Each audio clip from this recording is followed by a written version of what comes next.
Let's get inspired and warm up our imagination. Advanced level students, think of a story or time you or someone else had an extreme feeling. Either you were happy, elated, sad, angry, frustrated, etc. Draw 4 different faces to represent that one feeling or emotion.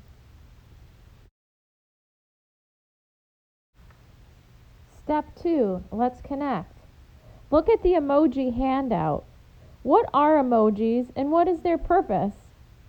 Emojis are a visual picture often used in communication to express a feeling or convey an idea. It's visual art.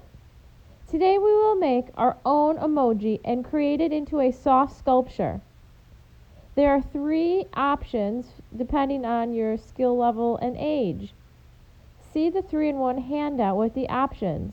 Advanced level will be creating a large pillow. The artist Clay Oldenburg was an artist who created soft sculpture. Take a look at his work, Floor Burger and Soft Toilet. What do you see? Why would he make these sculptures soft? What was his purpose? How does it make you feel? What is the artist trying to communicate or say?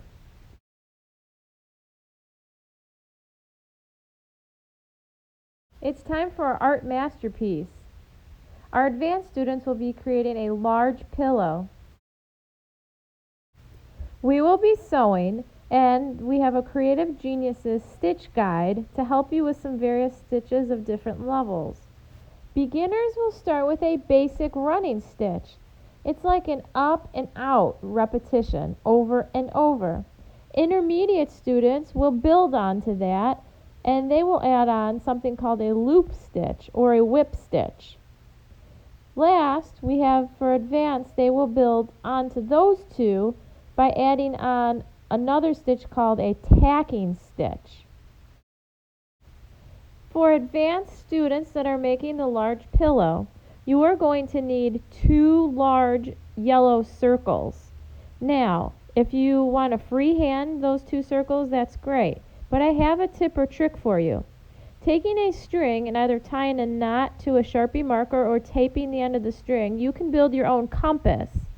You would find the center point of a rectangle or square, and you would put the string onto that center point, and then you would pull around in a circular motion to make a circle that is equidistant and kind of perfect. And this is just a little tip or trick to make your own compass. Another idea is maybe to use a template of something round at your house to trace around. Now, I'm going to have both 2 sheets of felt on top of each other, and I'm going to cut around. If you use sharp scissors, you should be able to get through both pieces of felt. I'm going to cut all the way around.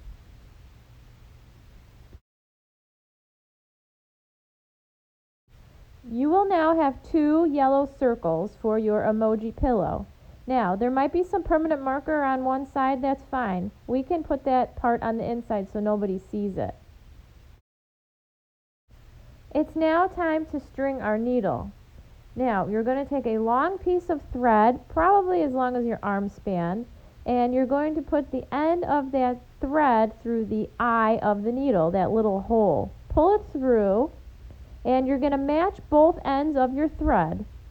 You will then tie a knot and make sure the needle is pulled all the way through to the end of your thread. Lastly, I cut that little tail off the edge.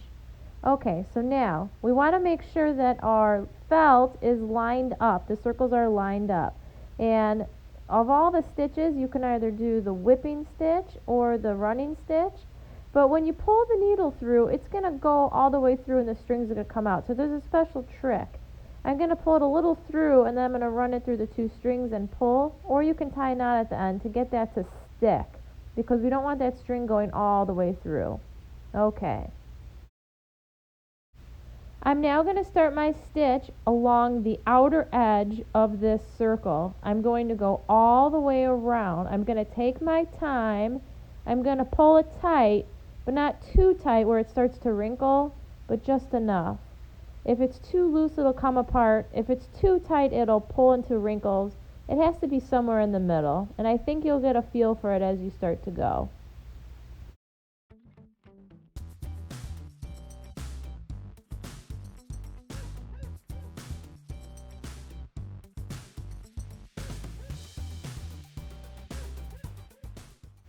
Now, you might run out of string, and here's what you need to do to add more string to keep going.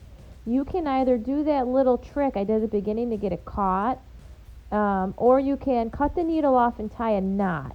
Okay, once you get that needle cut off and that knot tied, or the end of that string caught so it doesn't start to unravel, you're going to put a new string on the needle, and you're just going to start where you left off and keep going.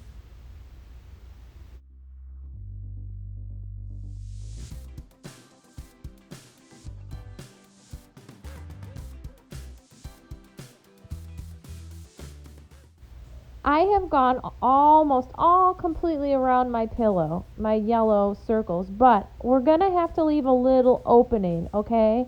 Now, before we stop with this little opening, make sure you secure that end of the string. You're going to cut the needle off, secure it, and then cut the needle off, because we don't want that string to pull out or unravel. Okay, so I'm going to tie a little knot at the end right before my small hole that I'm leaving at the bottom of the pillow. This is our hole that we're going to put the stuffing in.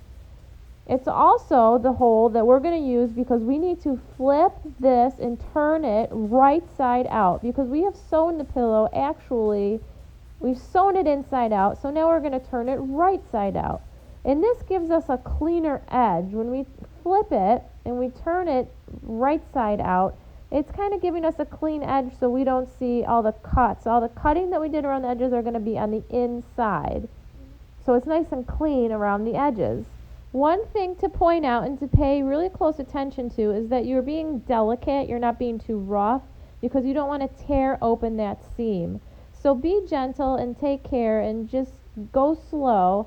And with the edges, it's almost kind of like clay. You can kind of manipulate it and round it off with your hand. And then you're going to go ahead and you're going to stuff your pillow. You can either use the extra felt that was left over after you cut, or you can use a polyfill, which is just like cotton fluff. And you're going to shove it into that hole and fill up your pillow. Remember, be gentle so you don't tear the sewing in the seams.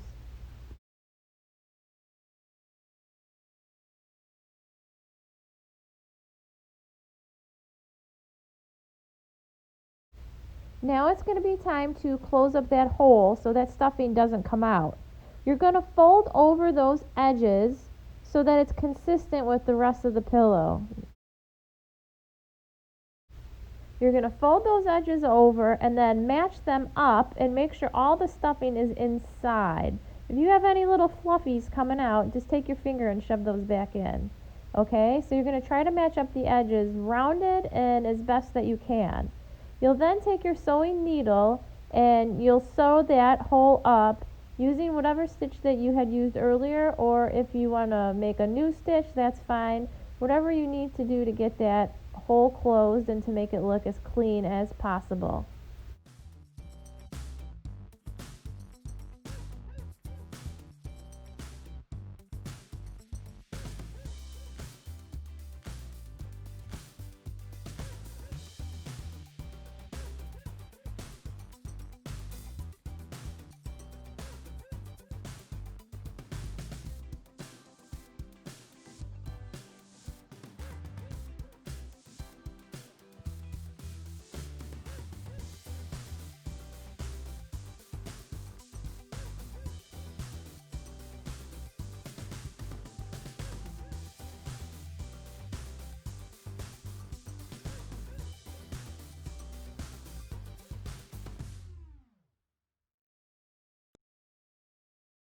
Now it's time to do the details of the face. You can use some extra felt pieces and cut out different shapes for the eyes and the mouth and any little details you want on the face of the pillow. I'm going to cut the shapes out and layer them on top of my pillow and kind of play and figure out how I want to arrange this on my face. I am also going to start thinking and envisioning how I want my stitches to run to get these pieces attached. I'm going to start by making sure that the beginning of the thread doesn't go all the way through. I want to do a knot or do that special trick where I get it caught so it doesn't pull all the way through. And as you sew, you'll begin to notice sometimes there's some problem solving. I have a little extra loop and a little extra string here, and I'm going to have to problem solve, kind of pull back and forth and work and be a little patient to get that extra string uncaught and that knot undone. That might happen, but that's okay. It can always be fixed. You can either start over or kind of work with it to undo the knot.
Wow, you did it. So what's next? Phew, I'm tired. How about a nap on this pillow, right? No, all jokes aside, how about, would you want to share your artwork? I think you should. Share your artwork with other creative geniuses. They'd really like to see it. You can either post on our Facebook or email Gina at wearecreativegeniuses.com. Good job today. I know you had a lot of patience. You worked through it, and it looks awesome. See you next time. Bye.